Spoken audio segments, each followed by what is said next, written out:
Hey, Matt, what about the idea that we don't get this stuff in schools and it's not fair? Would you talk a little bit about that? Pause. 1, 2, 3. Um,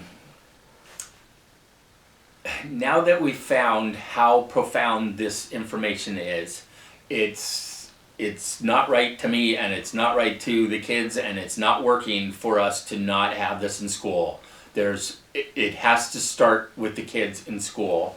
It has to start. It can start with kids from age 0 on up, but what we're finding is that because people don't know how to deal with their feelings, especially boys and men, are not encouraged to do that.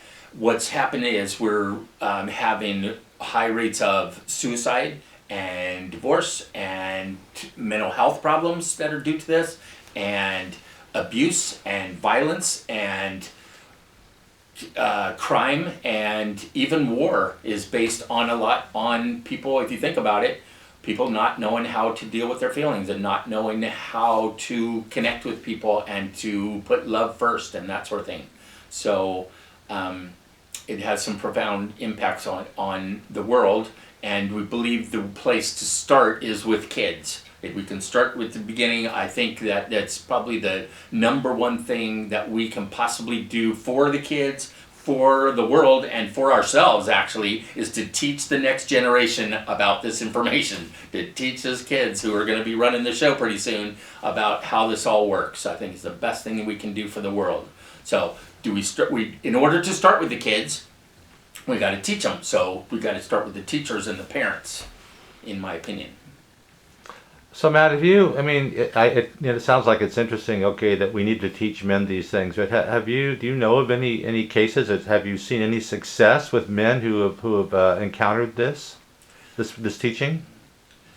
Men have had I've known some significant impacts from men, even though that they don't necessarily want to.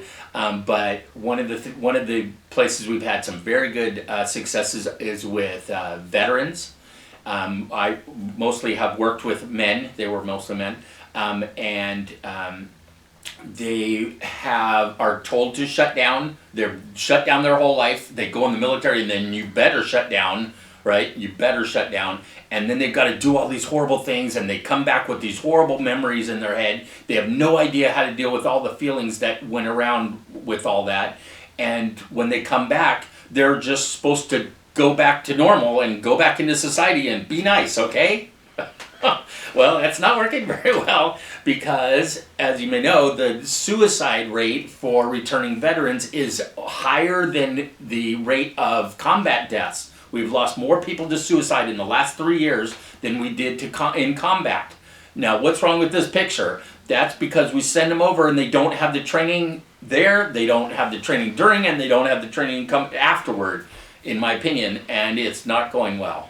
So yeah, we've had some successes with veterans, Vietnam veterans, Somalia veterans. That happened. It's a good friend of mine. The Vietnam veteran is a great example. He was in 2 tours in Vietnam. Just, you wouldn't believe some of the stories. Oh my gosh. Anyway, he came back a mess. He had PTSD bad. If you know, PTSD is post-traumatic stress disorder. They're saying something like 45 to 50% of the returning vets come back with PTSD or some diagnosable mental illness. 45 to 50%, half of the guys that come back, and they're mostly guys, not all of them, but mostly. And anyway, this guy's Vietnam vet. He was a mess. He'd sleep. He had really bad startle response. He was hyper vigilant all the time. He didn't sleep. He slept in it. The only time he could sleep is with his gun in his closet. That was the only time he felt safe enough to fall asleep. And he slept like that for years, in his closet with his gun.